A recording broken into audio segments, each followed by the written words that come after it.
Hey guys, this is Dave from Vanguard here with the deck profile for you guys. As you see in the title, it is the Aqua Force Ripple deck. Honestly, I think I'm gonna put this more of a budget Aqua Force deck just because of the fact that I'm not running Lambroses or I mean, I guess just Lambroses in general. So I feel like this is a more budget build.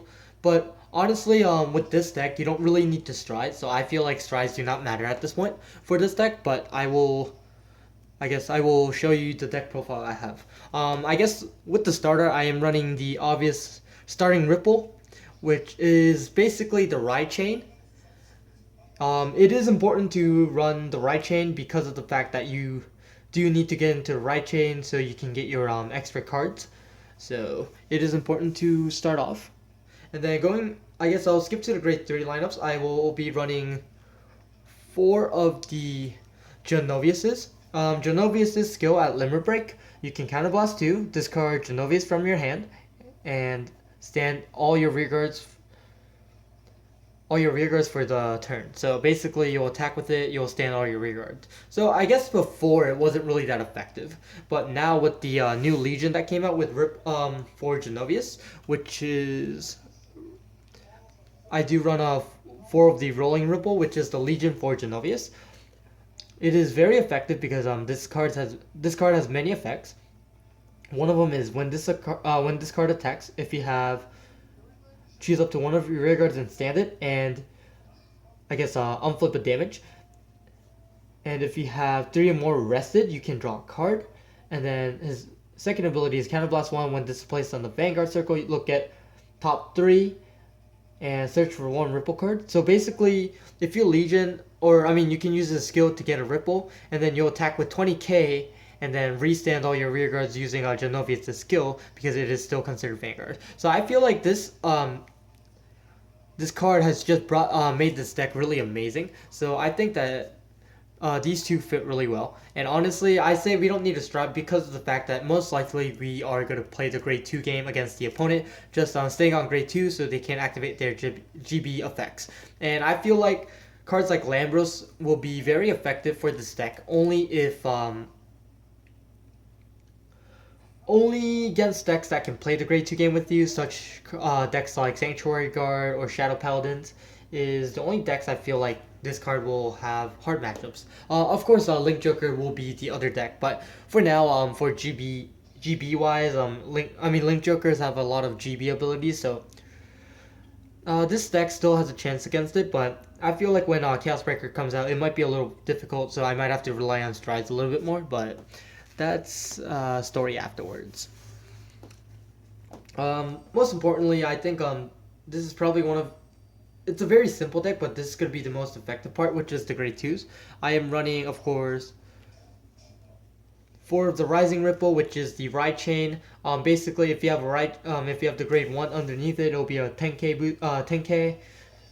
So it's really good against the opponent's grade 2 game, which is really good. And then of course, when this hits the Vanguard, and if you have the Ripple ride chain in the soul, choose 1 Aqua Force rear guard and stand it and give it +3. So this is very effective in the grade 2 game just because of the fact that 1, it's a 10k with the ride chain, and then 2, if you hit, you can stand your rear guard again and give it an extra attack. So even if they hit a trigger, if you hit a trigger with it, I mean, that would be very effective. It just goes over your opponent's attack, and then plus it gives them an extra plus power. So depending what they're running, it'll probably help out a lot, especially when they're at grade 1. If you restand with the 12k attacker, it's going to be a 10k guard, so it's very effective. And then of course I am running the other Ripple card that came in the set, which is the Unruly Ripple Lampus. When this unit attacks, if you have two or more Ripples that are rest, this gets +3. So basically it's a 12k attacker for Ripples. Well, technically it is. And I mean, it's a really good card because you'll attack with the other side, and then you'll attack with Lampus. So I mean, it just gives you, I guess, easy numbers to hit. Honestly, it doesn't really matter because they're both gonna be 19Ks, but like I said, it's most likely these kind of cards are good because of the fact that we're playing the grade 2 game against the opponent. So I do run 4 of those. And then I know this is a little change because most people do like to run the turtle. That is a Sylvia clone for Musketeers, but I do run the Twin Strike Brave Shooter. This card, when this unit attacks, if you have Aqua Force, Vanguard, obviously, and if the number of rest unit is 2 or less, it gets a +3 boost. So basically, you would attack with this first, and then you would attack with Lambist right after. So it's like it's like attack and then attack. So they'll be both 12k attacks. So in the Grade 2 game, this will be probably the most effective way to play against your opponent. Especially the fact that most likely behind this card will be a 7k attacker, and if they're at a 9k, you'll be 12, 10, depending on if you have a booster or not, it'll be like 10, 17-ish to your Vanguard. They'll most likely take a 10k Vanguard, or they'll guard with a 15k, and then you'll put any triggers or power on this side with the booster and attack for 19k. So I feel like running Brave Shooter was probably more effective, especially try to rush down the opponent at Grade 2. So instead of the turtle, I do run this. The turtle does give you advantage, but I feel like when I was running the turtle, I missed a lot more than I was supposed to miss because of the fact that I usually get the turtle after our Legion, and that's when I only have triggers in the deck. And of course, I think just having this will give you more plays in the Grade 2 game. So. And then going to the Grade 1 lineup, obviously I am running the ride chain. I run 4. For those of you that don't know, if this rides on top of the starting ripple, you get to look at the top 7 cards, and of course choose a Grade 2 or the Grade 3 and put it to your hand. And then of course the Grade 2, if you ride, or if you ride into something else, and if you miss, you can look at the top 7. Or, I mean, that's the effect on it. So, if I ride this, you can look at the top 7 cards and search for the actual right chain and then ride on top standing. So, this generation right chain really had some good stuff. But, of course, with the support now, it's probably a more effective right chain is what I feel like. So, this card is very important in the deck. And after that, it's only a 7k booster. So. And then of course I think this basically the MVP, the most or I guess most important player of this deck, Odysseus. This card has an effect. You can do it once per turn. Choose one of your rear guards, put it in the soul, and you can ride 1 ripple to your Vanguard and ride it as stand, and then put a card out with the same grade that you rode into and give it +2. So I think this is the MVP of making this deck really consistent and making it a really good deck. Odysseus has a lot of plays. Like I'll ride into my Grade 1. I'll put like a trigger on the soul. I'll call my Grade 1. I put in out, give it +2, making it 9k, and then boosting with a 7k. So I mean I get more higher power, or put it on the side, make it a 9k and somewhat, and ride into the Silent Ripple again, activate this effect again, get another Grade 2 or 3 to my hand. You know, there's a lot of plays you can make with this. I feel like this is probably the best card of this deck. And it's like a rare, so it's like maybe like $1 or less. So most of the cards, except for the Genovius's, was pretty much cheap. And yeah, Odysseus is a really good card. Just gives you a lot of plays, especially the Grade 2 play. I know one of the plays I make with this was ride the turtle, activate effect, search for a Grade 2, activate Odysseus effect, put something in the soul, get the turtle out, and then activate the effect, turtle's effect, look into another card, and then give it +2. So it was like a 7k. It was like a 9k attacker. So I mean, Odysseus just gives you a lot of play. It's a very nice card. Hopefully Bushiroad will keep doing these kind of cards for every right chain clans, because I feel like this is a really good card. And of course it just kind of helps revive decks like right chains. And then of course I do run 3 of the 2 penguins. I do want to run 3, but I can only find 2. These were so hard to find. Basically the penguin is Soul Blast 2, draw 1 card. In a deck like this, it's very effective because as you know, the cross also runs Calamity Towers, which is like a Soul Blast draw card. Basically, you'll Soul Blast the I guess the stride and the actual mate, and then you'll just keep using you'll keep legioning them back. So I mean, penguins are very important. I feel like I need to run three, maybe take out a great three spot for it. And then of course I know most people like to run four quintet walls. That's why the price was really hyped with it. But I do run three perfect guards instead, and then one quintet wall. The reason why I did this is because of the new trigger lineup I had and the efficiency I see with the quintet walls against decks that can hit really big numbers. Honestly, I feel like I like the quintet walls because of the fact that I save my hand and use the guards instead. But on the late game wise, which a lot of matchups I had to go late game. I feel like I needed the perfect guards more than ever than just using the quintet walls.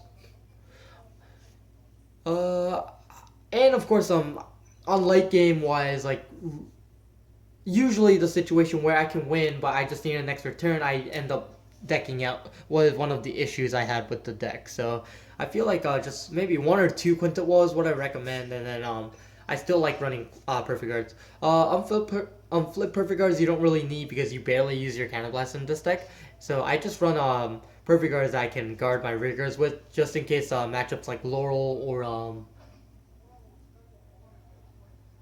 Laurel or the cross or such decks like that. So three perfect guards, one quintet wall was pretty good. And then going to the trigger lineups, as you know, triggers are pretty simple.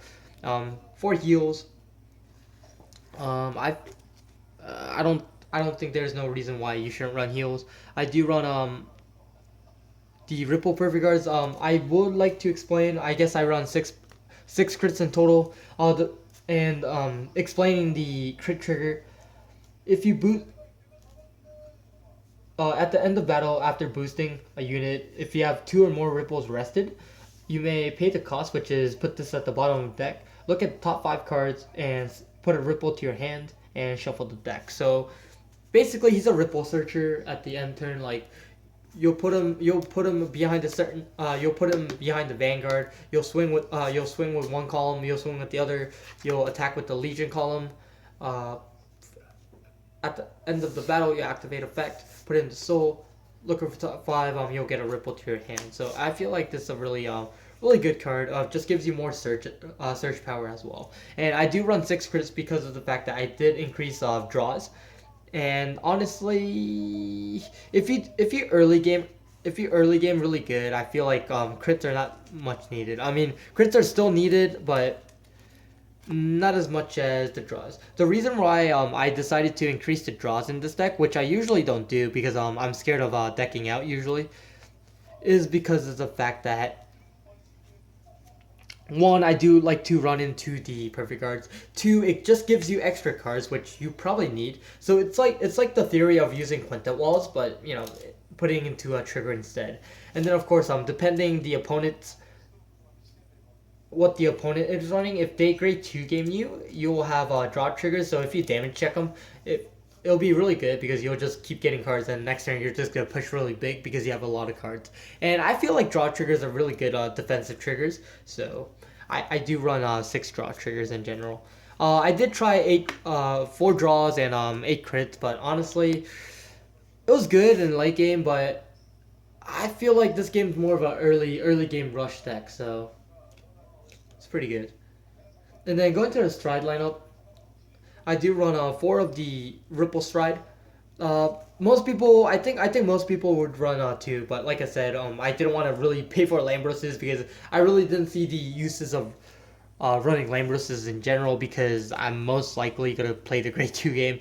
But I do run 4. 2 is recommended, and maybe 2 Lambros in that space, or the new Thavis stride, which lets your rearguards in the back attack. I think that one is much better because you're just gonna like attack from the back as well. It just gives you more attacks. So, but I do run 4 of these. I like if it hits, and if you have a ripple in the card name in the soul or the heart, I guess, you may pay the cost, look at the 5 cards, and put 2 ripples on the rear guard.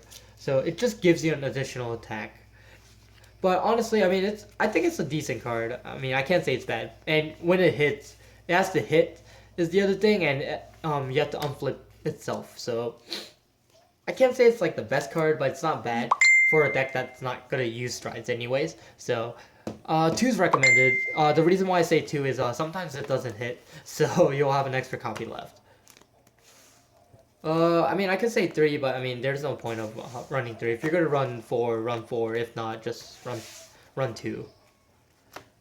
And then I guess I'm running 2 Madus because of the fact that it is a Legion deck, and I just want to get a grade 3 to my hand, and just gives you extra attack on late game, or it just gives you extra card back so you can pitch it for your perfect cards. Madu's a very solid card. There's no reason not to run this. Running 2 Madus. Honestly, I could run something else, but for now, I think Madu was a better choice. And like I said, it was a little budgety. I mean, the whole deck cost me like $100, so. And then, of course, I am running the promo that came out in the sneak peeks. I love this card. Honestly, I would like to bump this to one more, maybe take out a Madu for this if I can find it. But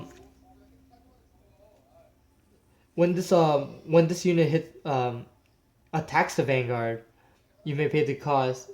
If you do, the opponent has to attack a rear guard. This is probably like the best card for this kind of deck, because you get to choose what to retire. It's not the opponent's choosing, so you can get rid of some of their pesky rear guards.